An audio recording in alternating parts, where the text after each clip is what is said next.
kalau kita bicara harapan, artinya ada harapan Pak Jokowi selaku presiden yang tidak bisa dicapai oleh menteri yang di reshuffle kemarin. Yang sebelumnya begitu. Harapan kami, mudah-mudahan menteri-menteri yang baru ini bisa amanah dalam mengemban tugas-tugasnya dan tanggung jawab yang diberikan oleh Presiden Jokowi dan tentunya seluruh rakyat Indonesia. Saya harap bisa menjalankan tugasnya dengan adil dan jujur. Mudah-mudahan Bapak Menteri bisa membawa aura baru, nafas baru bagi rakyat Indonesia.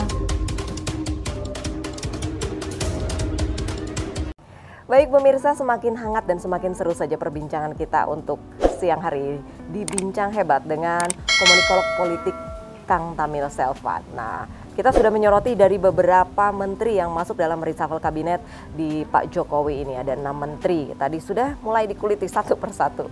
Masih ada yang belum dibahas dan belum disoroti oleh Kang Tamil. Sandiaga Uno. Nah, ini sosok fenomenal juga nih ya. Sebelumnya di Pilpres yang sebelumnya, ini merupakan salah satu rival begitu ya. Rival dari pemerintahan Pak Jokowi yang sekarang. Nah, tiba-tiba sekarang ini masuk ke dalam reshuffle kabinet dan menempati salah satu jabatan menteri. Ini kan ada yang mengatakan ini sudah tidak ada lagi nih istilah kampret kecebong. Ini sudah tidak ada begitu ya? Kalau bahasa netizen, kampretnya udah nyemplung ke kolam cebong. Oh begitu. Gitu, Iya, ini apakah merupakan salah satu strategi politiknya pemerintahan Pak Jokowi untuk merangkul dari rivalnya ini di pemerintahannya? Tentunya ada target tersendiri, atau memang karena dianggap Pak Sandiaga Uno memang mampu di sini nih, kapabilitasnya oke, udahlah saya rangkul aja, atau ada tujuan politik agar masyarakat yang awalnya masih ada sedikit berseberangan ini menyatu nih? Apa ada seperti itu melihatnya? Saya kira ini lebih kepada sisi politik bagi-bagi kursi. Bagi-bagi kursi begitu. Gitu. Saya agak lebih tajam saya mengarah ke sana. Kenapa? Ini memberikan pandangan kepada masyarakat bahwasannya seolah-olah memberikan informasi jatah Gerindra di dalam kabinet itu adalah 2 kursi. Gitu, kira-kira begitu.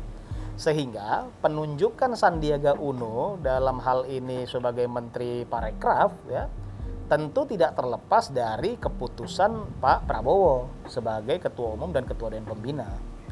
Jadi ada peran serta Pak Prabowo juga begitu? Sangat besar, sangat besar gitu. Nah, yang kemudian menjadi banyak sorotan berbagai pihak ya, masyarakat awam, para pendukung, bahkan kemudian para politisi-politisi, bahkan kalau kita ingat ada uni kita dari Nasdem, dia bilang, wah kalau kemudian sekarang semua bergabung, ngapain dulu ada Pilpres gitu kan? Ngapain dulu saya berdarah-darah bela Jokowi gitu? Nah, padahal uni kita ini kan juga posisinya hari ini sebagai komisaris di Pelindo. Mungkin belum cukup kali jabatan komisaris itu kan gitu kan. Nah, terus kemudian ada diksi dari PKS. Kenapa Menteri Parekraf diganti? Salahnya apa? Seperti tadi yang saya katakan, nggak perlu punya salah kalau menteri mau diganti kan gitu kira-kira. Nah, karena itu merupakan hak prerogatif presiden. Dan kemudian alasan seperti yang tadi kita kupas secara dalam, bahwasannya apa? Perlu ada kinerja extraordinary di sana. Apalagi memang sektor pariwisata merupakan sektor yang paling terpuruk dalam masa pandemi ini, gitu kan? Nah, saya mau sorotin adalah dengan kemudian dipilihnya Sandiaga Uno menjadi menteri, ya, sehingga menduduki dalam tanda kutip 2 jatah dari Gerindra tadi. Kita kan sama-sama tahu bahwasannya Edi Prabowo yang kemarin itu menjabat sebagai Menteri KKP kemudian terjerumus ke dalam lubang korupsi, ya. Mungkin ini menjadi catatan dan kemudian kan kita lihat ada kemudian diksi-diksi atau narasi-narasi yang sampai ke ruang publik yang sampai mengatakan bahwasannya itu Edi Prabowo tuh orang yang saya angkat dari God. Nah, kan begitu kira-kira ya kan. Tentu kan ini menggambarkan kekecewaan ya. Ini menggambarkan kekecewaan.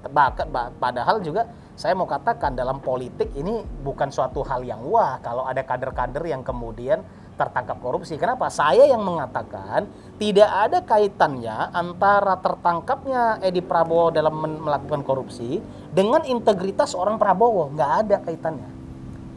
Seseorang ketika dia melakukan kesalahan, dia melakukan korupsi, dia melakukan kejahatan, itu depend kepada integritas jiwa dan mental orang itu. Ini nggak bisa dikaitkan bahwasannya apa? Oh, Prabowo nggak selektif ya, Prabowo kecolongan. Kalau bicara kecolongan, bangsa ini yang kecolongan, kan gitu kan? Prabowo kecolongan, Jokowi kecolongan gitu. Tapi apa yang dilakukannya dia pertanggungjawabkan pribadi gitu. Nah, ini yang saya kira perlu lebih dewasa kita untuk menyikapi hal ini gitu.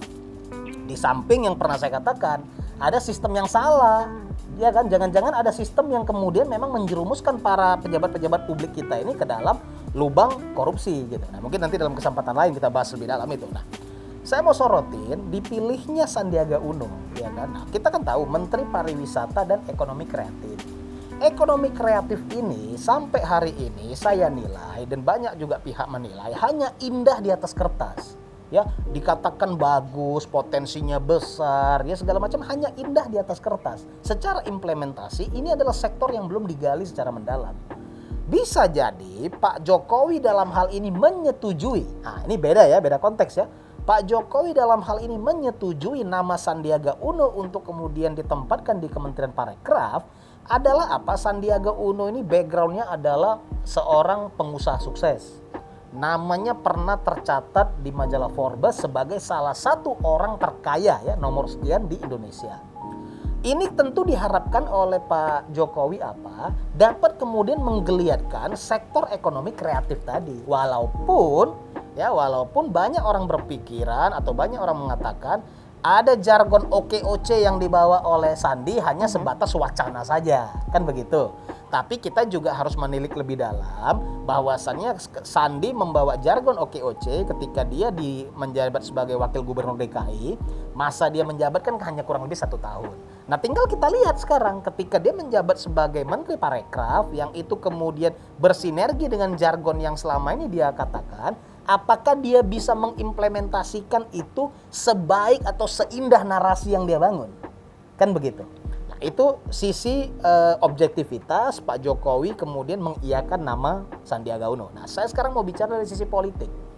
Sisi politik, ketika Pak Prabowo memilih Sandiaga Uno, artinya apa? Saya harus katakan ini walaupun terdengar sedikit pahit.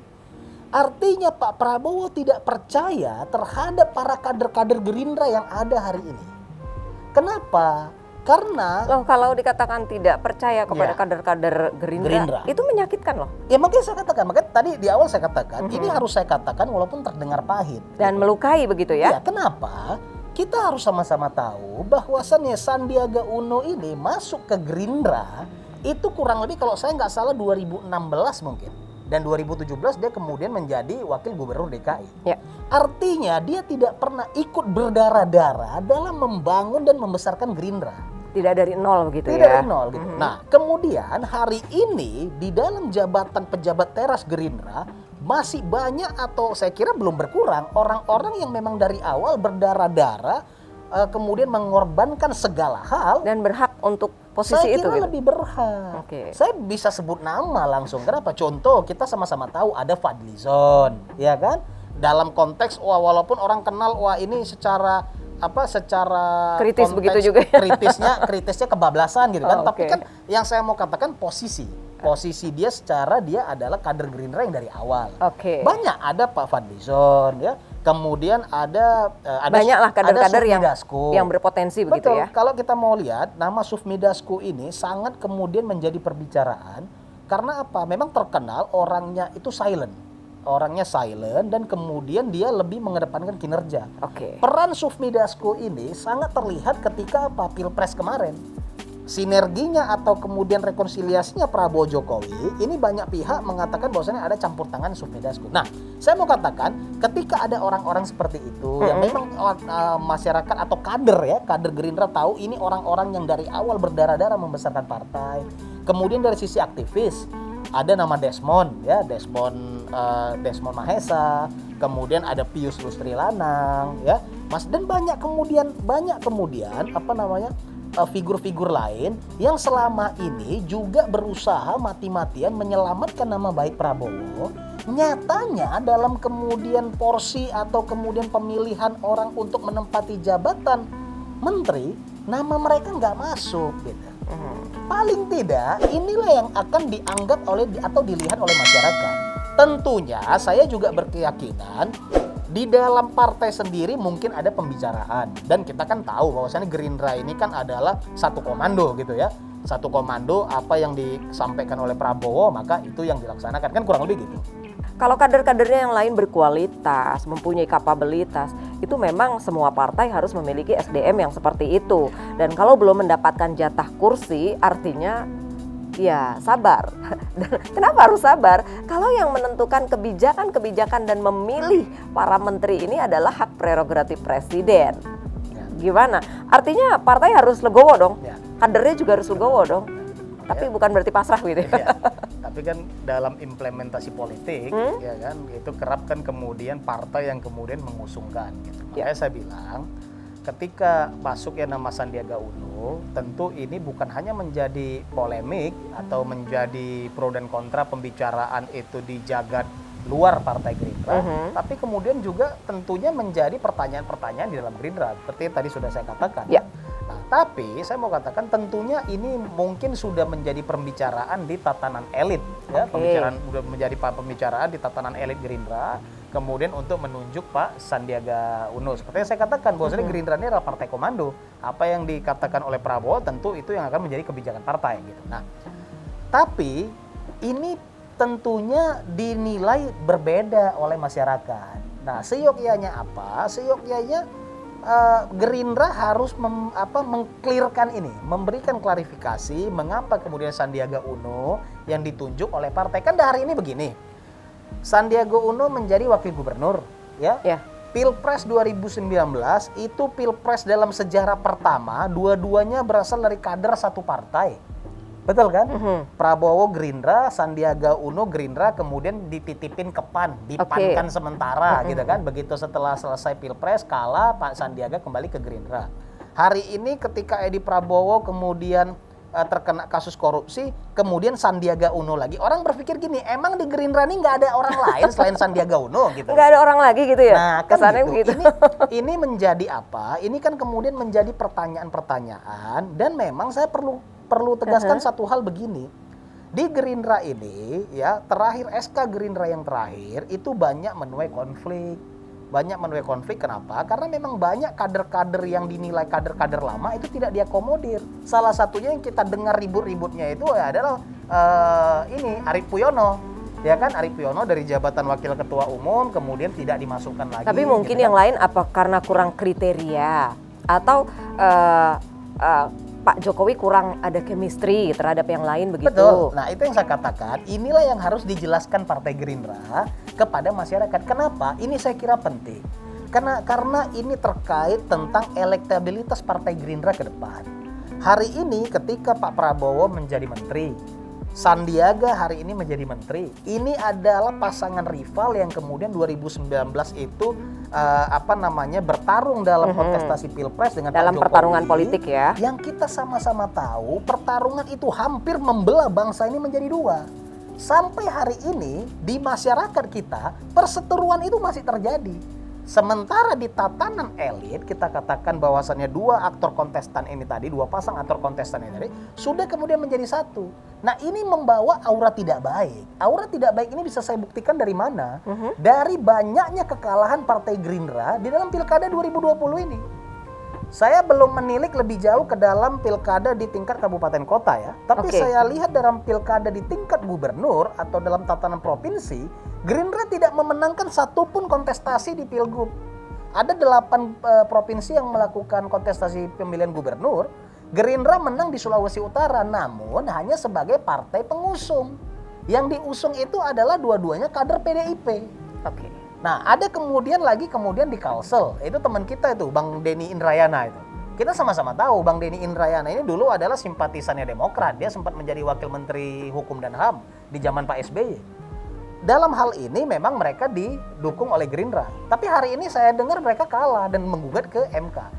Ini Gerindra harus jeli bahwasannya apa?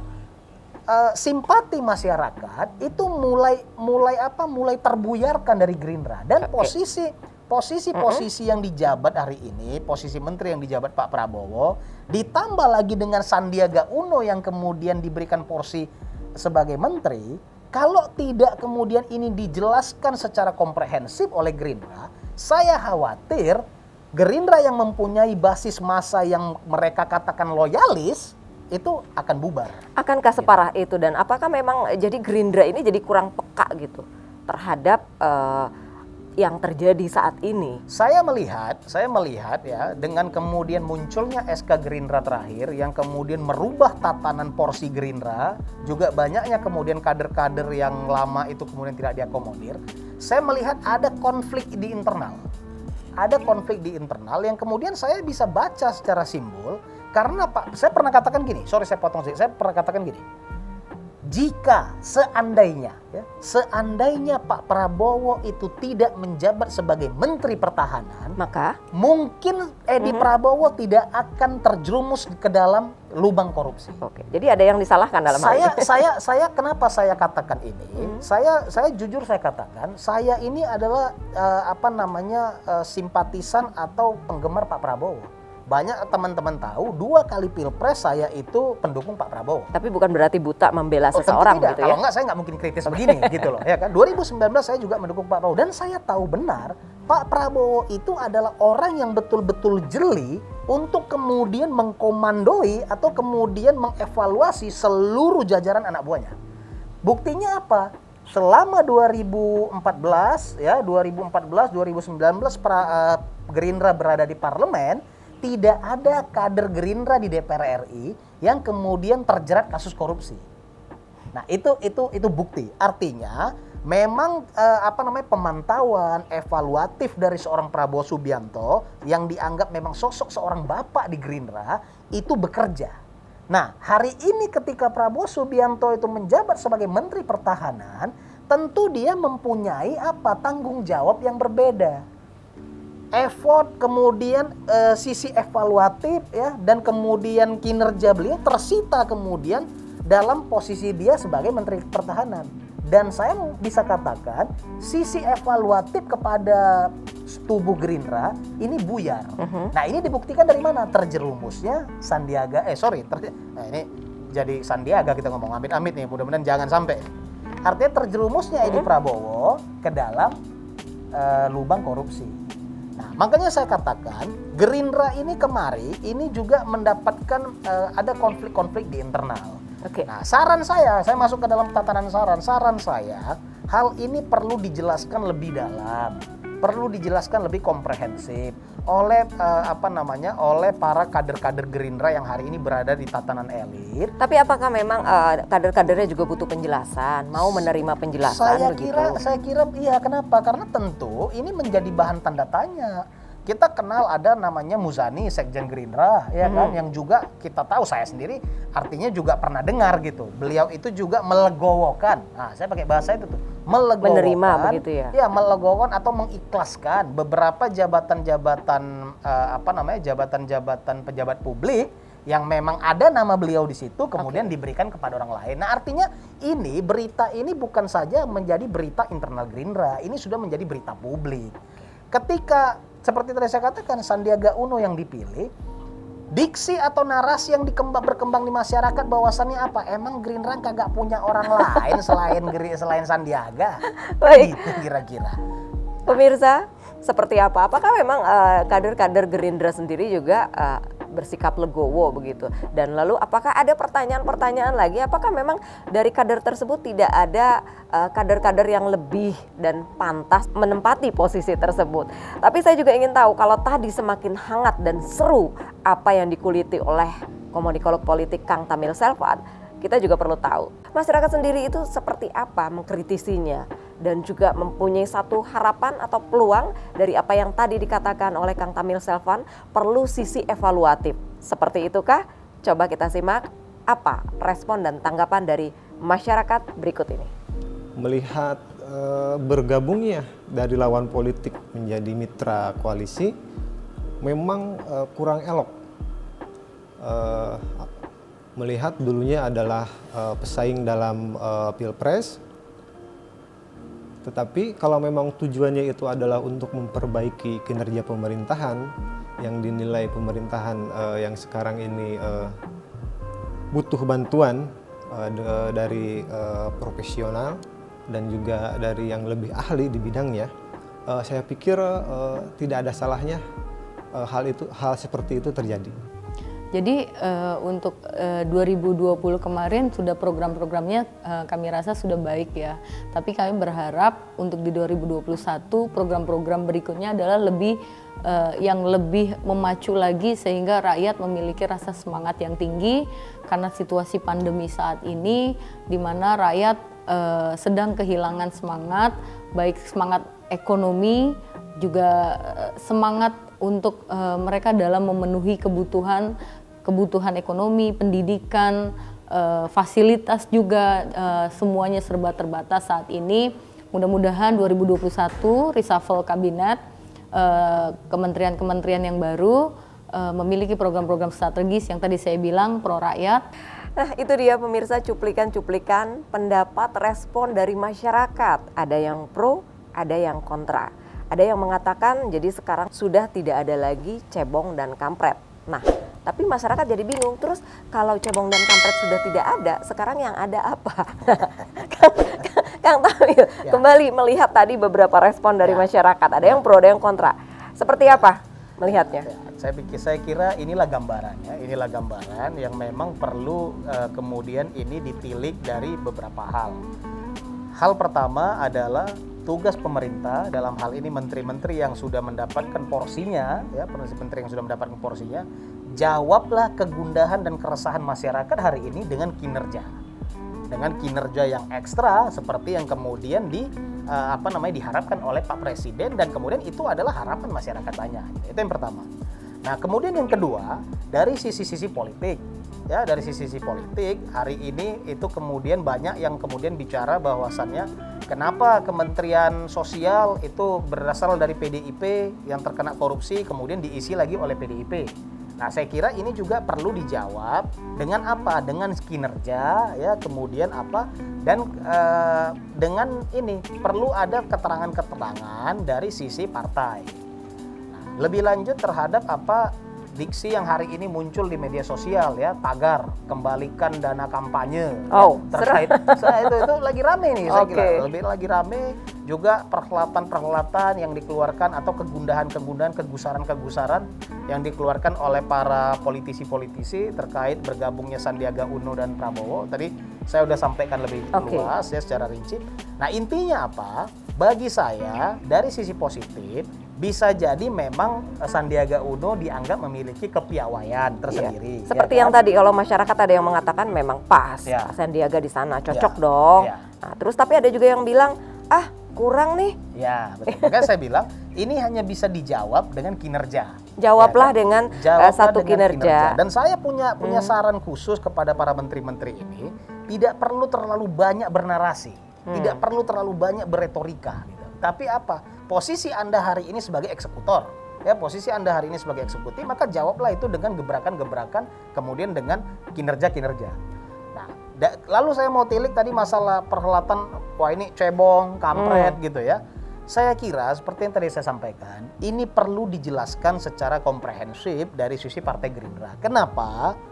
Ketika ini dibiarkan, ada memang kemudian isu-isu yang kita katakan perlu dibiarkan, sehingga isu itu menguap sendiri. Tapi ada perlu juga juga tindakan, ya. isu-isu yang harus ditanggapi, dan saya menilai Diselesaikan isu hari gitu. ini itu perlu ditanggapi. Oke. Saya memang melihat ya ada kira-kira kekurang jelian di Partai Gerindra. Kekurang jelian di Partai di Gerindra. Partai Gerindra ini untuk kemudian memilah isu yang perlu ditanggapi dengan isu yang boleh dibiarkan menguap. Kang Tamil, Gitu loh. saya jadi ingat kalau seperti itu berarti kan harus cepat ditangani. Ya. Kisah kalau anak-anak kecil itu Ya. ketika kita masih bermain, mungkin ingat masa-masa kecil ya, Ya. kita kadang berantem dengan teman sebaya kita Betul. tuh kecil. Betul. Nah, orang tua kita kan tidak bisa ikut Betul. campur.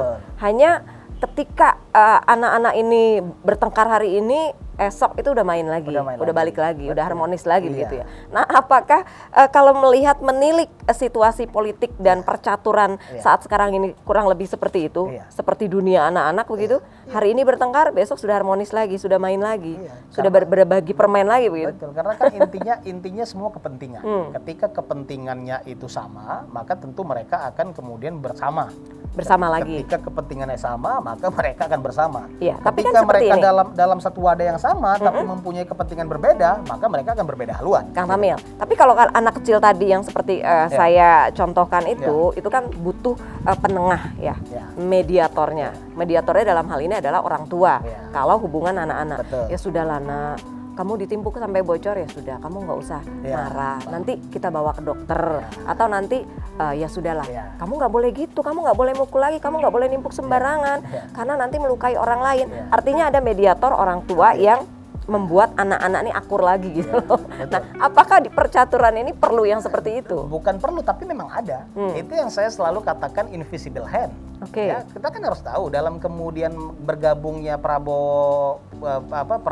pasangan Prabowo Sandi ke dalam kubu Jokowi Maruf, ini kan juga ada campur tangan invisible hand. Tentu invisible hand dari kemudian dua belah pihak. Siapa sih dia? Nah, itu yang saya bisa katakan, dan ini bukan menjadi rahasia lagi. Bukan menjadi rahasia umum. Bukan gitu menjadi ya? rahasia umum, bahwasannya apa? Benar-benar ada effort seorang Sufmi Dasko. Ya, ini banyak di banyak hal ini dikemukakan. Makanya saya bilang, seumpama ini saya berandai-andai nih. Seumpamanya jabatan menteri yang hari ini ada itu diisi oleh sesosok orang yang bernama Sufmi Dasko, maka kemudian intrik-intrik atau gesekan-gesekan di tubuh Gerindra ini tidak terjadi.